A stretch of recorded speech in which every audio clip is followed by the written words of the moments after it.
إلهي سلم الأمة من الآفات والنقمة ومن هم ومن لمة بأهل البدير يا الله. ബദരീങ്ങളുടെ നമ്പറാണ് കേട്ടോ ഇത്. വിളിച്ചെടുത്ത സഹോദരന് നീ ശിഫ നൽകണേ അല്ലാഹ്. അങ്ങനെ കൊടുക്കും. ഇത് വഅലില് കഥാപ്രസംഗത്തിലാണെങ്കിൽ കുറച്ച് മാറ്റണ്ട്. 313 രൂപ വിളിച്ച ഒരാള്, അങ്ങനെ ഒരാൾ 310 ആളുകൾ ഇങ്ങോട്ട് വിളിക്കും. അങ്ങനെ ആളുകൾ അങ്ങനെ പഠിച്ചു കഴിഞ്ഞു. 300 കഴിഞ്ഞാൽ 350 അല്ല വിളിക്കുക, 313 വിളിക്കുക. അത് വിളിച്ച ഉടനെ സ്വർഗീയ മലർവാടി തന്നിൽ പാറി നടന്ന് സന്തോഷം കൊള്ളും ശുഹദാക്കളെ, സന്മാർഗം പുൽകി അതിനാലെ ഷഹീദായി സുരലോകം പൂണ്ട ബദിരീങ്ങളെ, സുരലോകം പൂണ്ട ബദിരീങ്ങളെ. 313 രൂപ. ഇതൊന്നും വെറുതെ പറയല്ല, അവര് തന്ന എക്സ്പീരിയൻസിന്റെ പുറത്താണ് ഞാൻ ഈ പറയണേ. അപ്പൊ അതുകൊണ്ട് തന്നെ ഞാനൊരു 2 കഥാപ്രാസംഗർക്ക് പിന്നണി പാടിയിട്ടുള്ളതാണ്, അതുകൊണ്ട് ഈ പറയണേ. അപ്പൊ അതുകൊണ്ട് തന്നെ നമ്മൾ ആലോചിച്ചു ഈ കച്ചവടങ്ങൾ അപ്പൊ എല്ലാവർക്കും അറിയാം സ്വഹാബത്ത് എത്രയാ? 313 എന്താ പറയും, ഉറപ്പില്ല കേട്ടോ. 313, 14, 16, 17. മോയിൻകുട്ടി വൈദ്യരെ ബദർ പടപ്പാട്ടിൽ ശ്രമിച്ചത് 306 എന്നാണ് സ്ഥാപിച്ചത്. എന്തായാലും ചെറിയ തർക്കമുണ്ട്, 300 ചില്ലാണ്. അപ്പൊ ശത്രുക്കൾ എത്രയാ? 900-നും 1000-നും മധ്യേ. പിന്നെങ്ങനെ 12,000 തോറ്റോടിയെ? 12,000 തോറ്റോടി. അപ്പൊ പറഞ്ഞു ജിന്നും പിശാചൊക്കെ ഓടിയതാണ്.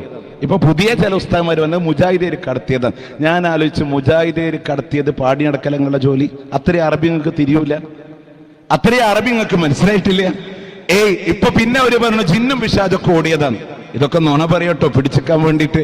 ആ ജിന്നും പിശാചൊക്കെ പാടെ ഓടിയപ്പോ ഇപ്പൊ പുതിയ മൗലിദ് കിതാബ് പിടുത്തം കിട്ടാതെ നാം വായിച്ചു. അപ്പൊ എന്താ ഡേഷ് അൽഫറുജൻ. അപ്പൊ 1000 ഓടിയെന്ന ആകെ പങ്കെടുത്ത് 900-നും 1000-നും മധ്യേ 70 പേരെ ബന്ദികളാക്കി, 70 പേരെ കൊന്നുകളഞ്ഞു, 140 ലസ് ചെയ്തു, വീണ്ടും 1000 ഓടിയോ. അപ്പൊ കക്കാൻ പഠിച്ചു, പക്ഷേ നിൽക്കാൻ പഠിച്ചിട്ടില്ലേ? ഇല്ല. ഫാത്തിമ മൗലിദ് അറബിയിൽ ചൊല്ലുന്നതാ പ്രിയമുള്ളവരെ. അല്ലാഹുവിന്റെ മുത്തറസൂല് മിഅ്റാജ് പോകുമ്പോ സ്വർഗത്തിൽ ഖദീജയുടെ കൊട്ടാരം കാണിച്ചുകൊണ്ട് അവിടുന്ന് മലക്കിതാ ഒരു ആപ്പിൾപ്പഴം എടുത്തു പറയുന്നു, നബിയേ ഇതങ്ങേക്ക് ജനിക്കാനുള്ള മകളാണ് ഫാത്തിമ. അല്ലാഹുവിന്റെ റസൂല് ആപ്പിൾപ്പഴം കഴിക്കുന്നു. അതാണ് ഖദീജ ഗർഭം ചുമന്ന ഫാത്തിമ. ഖദീജയുടെ അടുക്കൽ സ്വർഗത്തിന്റെ മണമുണ്ടായിരുന്നു. ഖദീജ ഫാത്തിമയെ പ്രസവിക്കുമ്പോ സ്വർഗത്തിന്റെ മണം ഫാത്തിമയിലേക്ക് മാറിപ്പോയി. അങ്ങനെ നുബുവത്തിന്റെ 5 കൊല്ലം മുമ്പ് ഫാത്തിമ ബീവി ജനിച്ചുപോയി. നുബുവത്തിന്റെ 5 കൊല്ലം മുമ്പ്. അപ്പൊ നബിക്ക് എത്രയാ വയസ്സ്? 35. ശരിയാണ്. ഒരു കൊല്ലം എനിക്ക് 2 സന്തോഷമുണ്ടായി. ഒന്നെന്റെ ഖദീജ എനിക്കെന്റെ ഫാത്തിമയെ തന്നതാണ്. മറ്റൊന്ന് ഹജറുൽ അസ്വദ് ഞാൻ എന്റെ കൈകൊണ്ടെടുത്ത് വെച്ചതാ. അത് 35-ാമത്തെ വയസ്സിൽ. 40-ാമത്തെ വയസ്സിൽ നബിയായി. 51-ാമത്തെ വയസ്സിൽ മിഅ്റാജ് ഉണ്ടായി. ഇനി പഠിച്ചോളിട്ടോ. 51-ാമത്തെ വയസ്സിലുണ്ടായ മിഅ്റാജിൽ കിട്ടിയ ആപ്പിൾപ്പഴം കൊണ്ട് 35-ാമത്തെ വയസ്സിൽ ഫാത്തിമ ജനിച്ചു. മൗലായ നിങ്ങൾ കൊണ്ടേക്കോളി, നമ്മളില്ല. നിങ്ങൾ കൊണ്ടേക്കോളി, നമ്മളില്ല. നമ്മൾ ആലോചിച്ചൊക്കെ ഈ വക കള്ളക്കഥകൾ റസൂലുള്ളാഹിന്റെ പേരിൽ പറയാം. നമ്മളൊക്കെ വിചാരിക്കണ് ഇതിൽ മദ്ഹാടുന്ന മദ്ഹല്ല. റസൂലുള്ള നുണ പറഞ്ഞു എന്നവരെ സിദ്ദീഖ് മൗലിദിലുണ്ട്. പ്രിയമുള്ളവരെ, അതിലുപരി തനിച്ചതായ ഷിർക്കുകളും ധാരാളമായിട്ട് അടങ്ങുന്നുണ്ട്. ഇപ്പൊ കുത്തുബിയത്തിനിടയിലൊക്കെ വിളിക്കുന്നതാരെ മുഹിയുദ്ദീനൊക്കെ വിളിക്കുക മദ്ഹിന്റെ പേരിൽ കള്ളക്കഥകൾ. നിങ്ങളാലോചിച്ചൊക്കെ ഈ കള്ളക്കഥകൾ പറയുന്നിടത്ത് മുഹിയുദ്ദീൻമാലെ പറയുന്നുണ്ട് അള്ളാഹ്ക്ക് വരെ പഴിച്ചു. മിഹ്റാബ് യാത്രയില് കോണി വഴുതി റസൂലുള്ള താഴേക്ക് വീഴുമ്പോ മുഹിയുദ്ദീൻ ശൈഖ് ഷോൾഡർ കാണിച്ചു കൊടുക്കുകയാ. അല്ലാഹ് പറയുന്നു, മുഹിയുദ്ദീനെ ലോകത്തിലെ മുഴുവൻ ഔലിയാക്കളും നിന്റെ കാലിന്റെ ചോട്ടിലാ. അങ്ങനൊന്നും ഉണ്ടായിട്ടില്ല കേട്ടോ, മാലേല. അപ്പൊ മുഹിയുദ്ദീൻ ശൈഖ് ഓർഡർ ഇട്ട് എല്ലാവരും പോതെ. ബാലരമ, കുട്ടൂസൻ, ഡാങ്കിനി, അതുപോലെ മഹാബലി എല്ലാവരും തോറ്റുപോണ കഥയാണ്. മുഹിയദ്ദീൻ ഓർഡർ ഇട്ടു, എല്ലാവരും പോന്നിട്ട്. ഒറിജിനൽ ഞങ്ങളുടെ മുഹിയദ്ദീൻ അങ്ങനെ പറയൂല, ഇത് മാലയിലെ കോഴിക്കോട്ടുകാരന്റെ ഷേഖാൻ. അങ്ങനെ എല്ലാവരോടും വരാൻ പറഞ്ഞപ്പോ ഔലിയാക്കളൊക്കെ വന്നു. കാഫമാല ഇന്നും യജൂജ് നാട്ടെന്നും ബഹർ മുഹീത്തെന്നും, യജൂജ് നാട്ടെന്ന് കാഫമല എന്ന് ബഹർ മുഹീത്ത് ഒക്കെ വന്നു. എവിടെ കാഫമല? എവിടെയാ? ആകെയുള്ളൊരു സ്ഥലം എവിടെയെന്നറിയോ? ആകെ ഒരു കാഫമലയുള്ളൂ. അത് പീർ മുഹമ്മദിന്റെ മാപ്പിളപ്പാട്ടില്ല. കാഫമല കണ്ട പൂങ്കാറ്റേ കാരക്ക നീ കൊണ്ടു തന്നാട്ടെ, കാരക്ക കായ്ക്കുന്ന നാടിന്റെ മധുഹോറും കിസ്സ പറഞ്ഞാട്ടെ. അതല്ലാതെ പ്രിയമുള്ളവരെ, ഇസ്ലാമിക ചരിത്രത്തിൽ എവിടെയും കാഫമലയില്ല. എല്ലായിടത്തുനിന്നും ഔലിയാക്കള് വന്നപ്പോ ഷെയ്ഖിന് തലതാറ്റി കൊടുക്കാൻ പറഞ്ഞപ്പോ കൂട്ടത്തില് അബൂബക്കർ പറഞ്ഞു, എന്റെ തല ഞാൻ തരൂല. കൂട്ടത്തിൽ അബൂബക്കർ പ്രശ്നക്കാരനാ, തല കൊടുക്കൂല എന്ന് പറഞ്ഞു. ഷെയ്ഖ് പറഞ്ഞു, പൊക്കോ, പാതാളത്തിൽ പൊക്കോ, ഇനി നിന്നെ ഭൂമിയിൽ കാണാൻ പാടില്ല. മഹാബലീനെ താഴ്ത്തിയതിനേക്കാളും സ്ട്രോങ്ങിൽ താഴ്ത്തിക്കളഞ്ഞു. അപ്പൊ ആളുടെ ഭാര്യ മക്കളൊക്കെ പറഞ്ഞു, ഞങ്ങളുടെ വാപ്പേനെ കണ്ടേ പറ്റുള്ളൂ. അപ്പൊ പറഞ്ഞു, ആഴ്ചയിൽ ഒരു ദിവസം കിണറ്റ് പൊന്താന്ന്. അപ്പൊ കുടുംബം പോയിട്ട് കിണറ്റിൽ പോയിക്കും. മൂപ്പരിങ്ങനെ വരും, ബ്ലും. മൂപ്പരിങ്ങനെ വരും, കാണും, ബ്ലും. അപ്പോ ഇത് ഈ കുത്തുബിയത്തിലുള്ളതാണ്, മുഹിയദ്ദീൻ മാലയിലും കുത്തുബിയത്തിലുള്ളതാ. നിങ്ങൾ ആലോചിച്ചൊക്കെ, ഇതല്ലേ നമ്മൾ ഈ പോരിശൊക്കെ ചെല്ലുന്നത്. ഇനി ഇതിന്റെ ബാക്കി എന്താണെന്നറിയോ?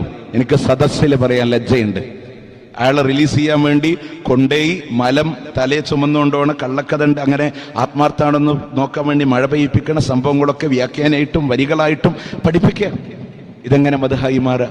ഇതെങ്ങനെ അവരുടെ മദ്ഹായി മാറുക? പ്രിയമുള്ളവരെ, ഇനി തനിച്ച ഷിർക്ക്. എവിടെയാ ഷിർക്ക് എന്നറിയോ? ഇപ്പൊ മുഹിയദ്ദീൻ മാലയിൽ പറയാ, വല്ല നീലത്തീനും എന്നെ വീളിപ്പോർക്ക് വായ്കൂടാതെ തീരം ചെയ്യും ഞാനെന്നോവ്. ലോകത്തിന്റെ എവിടെ നിന്ന് ആരെന്നെ വിളിച്ചാലും അവരുടെ വായ കൂടുന്നതിന് മുമ്പ് അവർക്ക് ഞാൻ ഉത്തരം നൽകുമെന്നാ. എവിടെന്ന് വിളിച്ചാലും. ഇതാരുടെ പ്രത്യേകതയാ? സ്ഥലകാല ശബ്ദ വ്യത്യാസമില്ലാതെ ശതകോടി ജനങ്ങളുടെ വിളി, ചുണ്ടനക്കങ്ങളെ വേർതിരിച്ചറിയുന്ന സിട്ടാവായ അള്ളാന്റെ പ്രത്യേകത വെച്ചുകൊടുത്തു. അള്ളാഹ്ക്ക് 99 ഉയദിശേന് 90. അങ്ങനെ വെച്ചുകൊടുക്കണേ. അപ്പൊ ഉത്തരം നൽകുന്ന. അപ്പൊ ഒരു ചോദ്യം വന്ന മുബാറക്ക് മാസികയിലെ, മുഹിയദ്ദീൻ ഇംഗ്ലീഷ് അറിയും. എന്റെ മറുപടി എന്നറിയോ? ഏത് ഭാഷക്കാരൻ വിളിച്ചാലും ഷെയ്ഖിന്റെ പേരോ സൂചനകളോ ഉണ്ടാകുമല്ലോ. അപ്പൊ ഷെയ്ഖിന് മനസ്സിലാകും എന്നെയാ വിളിച്ചത്. ഷെയ്ഖ് ഉടനെ അള്ളാഹുവിലേക്ക് വിടും. ഷെയ്ഖിനെ ട്രാൻസ്ലേറ്റ് ചെയ്ത് കൊടുക്കുന്ന, നമ്മൾ വിസ, പാസ്പോർട്ട്, എമിഗ്രേഷൻ എന്നൊക്കെ പറയുമ്പോൾ ഷെയ്ഖിന് മനസ്സിലായിക്കൊള്ളുന്നില്ല. പക്ഷെ പേരുകൊണ്ട് മനസ്സിലാവൂല എന്നെയാ വിളിച്ചത്. ഉടനെ ഷെയ്ഖ് അള്ളാഹുവിലേക്ക് വിടുന്ന. നമ്മളിപ്പോ രാവിലെ മലയാളത്തിലെ ആകാശവാണി ന്യൂസൊക്കെ കേട്ടു. നമ്മുടെ സുഹൃത്ത് ഹക്കിംകുട്ടായുടെ ന്യൂസൊക്കെ ഇങ്ങനെ കേട്ടിരിക്കും. അടുത്ത ന്യൂസ് വരണേ, സമൃദ്ധി വാർത്താ ശ്രീയന്താം പ്രവാചക ഭരതിവാനന്ദ സഗ്രഹം. അതിന്റെ അടുക്കൊരു ശ്രീ നരേന്ദ്രമോദി. പഠിച്ചോനെ, ഇയാളിനിപ്പോ എന്ത് നോട്ടം നിരോധിക്കാൻ പോണേ? ഒന്നും മനസ്സിലായില്ലെങ്കിൽ അയാളെ പറ്റി എന്തോ പറഞ്ഞത് മനസ്സിലാവുമല്ലോ. ഇതേപോലെ ഷെയ്ഖിന് മനസ്സിലാകും എന്നെയാ വിളിച്ച്. ഷെയ്ഖ് അള്ളാഹുവിലേക്ക് വിടുന്ന സായിപ്പ് വിളിക്കണോ, Muhiyuddin Sheikh please help me. അപ്പൊ തമിഴ്നാട്ടുകാരൻ വിളിക്കേണ്ട ബാധാതിൽ മറയപ്പെട്ടവരെ കാപ്പാത്തുങ്കോ. അപ്പൊ മലയാളി വിളിക്കേണ്ട മൊയ്തീൻ ഷെയ്ഖെ രക്ഷിക്കണേ. ഉടനെ ഷെയ്ഖ് അള്ളാഹുവിലേക്ക് വിട്ടു. അള്ളാഹ് ഷെയ്ഖിനെ ട്രാൻസ്ലേറ്റ് ചെയ്ത് കൊടുക്കുന്നു. അപ്പൊ കുത്തുബിയത്ത് പറഞ്ഞു, അങ്ങനൊന്നും കിട്ടൂല, കുറച്ച് പണിയുണ്ട്. എന്താണെന്നറിയോ? ومن ينادي اسمي ألفا بخلوته أزما بهمته سرما لعفوته بعد الصلاة 12 من ركعة مع الفواتح والإخلاص مع خليها ومن ينادي اسمي ألفا ആര് ഒഴിഞ്ഞിരുന്നു കൊണ്ട് 1000 വട്ടം എന്റെ പേരെ വിളിച്ചു പോയോ,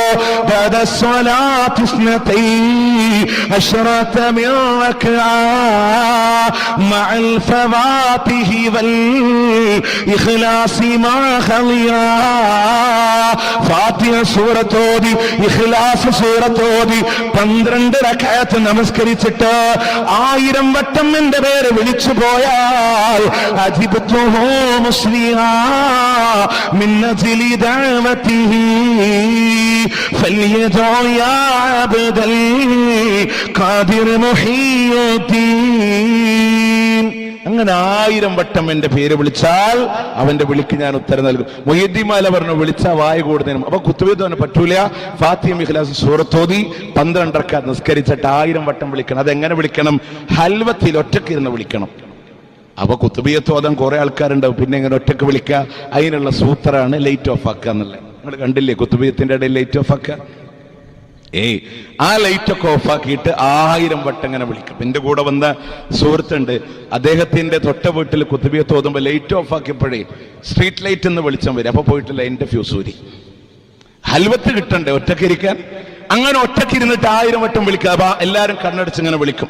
ആ വിളി നടുക്ക് അരിപ്പൊടിയൊക്കെ പരത്തിട്ട് പണ്ട് വിളിച്ചിരുന്നേ. അപ്പൊ എന്താണെന്നറിയോ, 1000 ഒക്കെ കഴിഞ്ഞ് ലൈറ്റ് ഓൺ ആക്കുമ്പോൾ മുഹിയുദ്ദീൻ ശൈഖ് വന്നു പോയ കാലടയാളം കാണാം. നമ്മുടെ പറയലുണ്ട്, ആ ഇഞ്ചളവൊന്ന് എടുത്ത് വെച്ചാൽ മതി. ഇവിടെ നിങ്ങൾ ആലോചിച്ചൊക്കെ, ഈ തലശ്ശേരി വരണ ശേഖൻ അവിടുത്തെ ഉസ്താദിന്റെ കാലടയാളുണ്ടാവും, മാഹിയിൽ വരണ ശേഖൻ അവിടുത്തെ ഉസ്താദിന്റെ കാലടയാളുണ്ടാവും, കണ്ണൂർ വരണ ശേഖൻ അവിടുത്തെ ഉസ്താദിന്റെ കാലടയാളുണ്ടാവും. അതല്ലെങ്കിൽ ഇടക്കൊന്ന് ടോർച്ചടിച്ചൊക്കെ ഒരു മൊയിലേരെ കാണാം. ഇത്ര എനിക്ക് പറഞ്ഞുതരാൻ പറ്റുള്ളൂ. പിന്നെ ആ കാലടയാള പരിപാടി നിർത്തി ലൈറ്റ് ഓഫ് ആക്കിയിട്ട് വിളി മാത്രമാക്കി. അപ്പൊ വിളിക്കുമ്പോ എങ്ങനെ വിളിക്കാം? يا أوسو يا محي الدين عبد القادر جيلاني يا أوسو يا محي الدين عبد القادر جيلاني يا أوسو. എന്താണെന്നറിയോ, കേറിപ്പോവാനുള്ള ഒരു സിഗ്നലാ. അതങ്ങോട്ട് കിട്ടിയ 1000ന്റെ വിളി ഒരു 500 ഒക്കെ കേൾക്കാം. പള്ളിയിൽ നിന്ന് ബഹളം മാത്രം. ആരെയാ വിളിക്കണ്ടേ? മുഹീദ്ദീൻ ഔലിയാക്കളോട് ഒരു സ്നേഹവുമില്ലാത്ത ആളുകൾ. ഇങ്ങനെയാണോ മുഹീദ്ദീനെ വിളിക്കാൻ വരാൻ? ഞാൻ നേരത്തെ വാപ്പാന്റെ ഉദാഹരണം പറഞ്ഞ പോലെ, ഇവിടെ വാപ്പ എന്ന് പറഞ്ഞ പോലെ മുഹീദ്ദീനെ സദസ്സിക്ക് വിളിക്കാൻ പാടില്ല. പ്രിയമുള്ളവരെ, തെറ്റാണ്. നിങ്ങളാരും ഔലിയാക്കളോട് ഒരു സ്നേഹമില്ല. കോഴിക്കോട് നിന്ന് വയനാട്ടിലേക്ക് പോകുമ്പോൾ താമരശ്ശേരി ചുരം കയറുമ്പോൾ ഒടുങ്ങാക്കാട് മക്കാൻ പറ്റിയ പൈസ അറിയാം. എന്തിനാണെന്നറിയോ? ചുരത്തിന്റെ മേലെ ഒടുങ്ങാതിരിക്കാനാ. എന്താ ചെയ്യണേ? എവിടെ ജാർ, അള്ളാന്റെ പള്ളിക്ക് പൈസ ഒന്നും അറിയൂല, ജാരം കണ്ട ഒറ്റയേറാൻ. എൻ്റെ വീട്ടിലേക്കൊരു മിസ്കീൻ ഇങ്ങനെ കടന്നു വരിക, എന്തെങ്കിലും സഹായിക്കണം എന്ന് പറഞ്ഞ് ഞാൻ ഇള്ളയിലെ വലിയ കോയിൻ 10 റുപ്യന്റെ കോയിൻ എടുത്ത് ഒരൊറ്റ ഇറങ്ങുന്നുണ്ട്. ഓൻ കല്ലും കൂട്ടി എന്നെ തിരിച്ചറിയൂല്ലേ? ഇങ്ങനെ ഔലിയാക്കളെ സ്നേഹിക്കാൻ നമ്മള്, ഇങ്ങനെയാണ് ഔലിയാക്കൾ നമ്മളെ സ്നേഹിക്കുക. ആയിക്കോട്ടെ, അങ്ങനെ 1000 വട്ടം വിളിച്ച ഉത്തരം കിട്ടുന്ന. അതിന്റെ ഇടയിൽ ഒരു ചോദ്യം ഉണ്ട് കേട്ടോ. ഈ 12 റക്അത്ത് നിസ്കാരമില്ലേ, ഫാത്തിഹയും ഇഖ്ലാസും ഓതി നിസ്കരിക്കണം എന്ന് പറഞ്ഞ ഈ നിസ്കാരം പഠിപ്പിച്ചതാര്? ഈ പുതിയ നിസ്കാരം കൊണ്ടുവന്നവനല്ലേ പുത്തൽവാദി? അത് കൊണ്ടുവന്നവനല്ലേ ബിദ്അഈ? പ്രിയമുള്ളവരെ, ആ ബിദ്അത്ത് നമ്മുടെ ജീവിതത്തിൽ വേണ്ട. ആ ബിദ്അത്ത് നമ്മുടെ ജീവിതത്തിൽ വേണ്ട. അപ്പൊ ഫുയൂദാത്ത് പറഞ്ഞു അങ്ങനെ ഇട്ടില്ല. ആദ്യം പറഞ്ഞു വിളിച്ച വായ കൂടുന്നതിന് മുമ്പ്. കുത്തുബിയത്ത് പറഞ്ഞു 1000 വട്ടം നിസ്കാരമൊക്കെ കഴിഞ്ഞ് വിളിച്ചാലുള്ളൂ. അപ്പൊ ഫുയൂദാത്ത് പറഞ്ഞു അങ്ങനെയും കിട്ടൂല.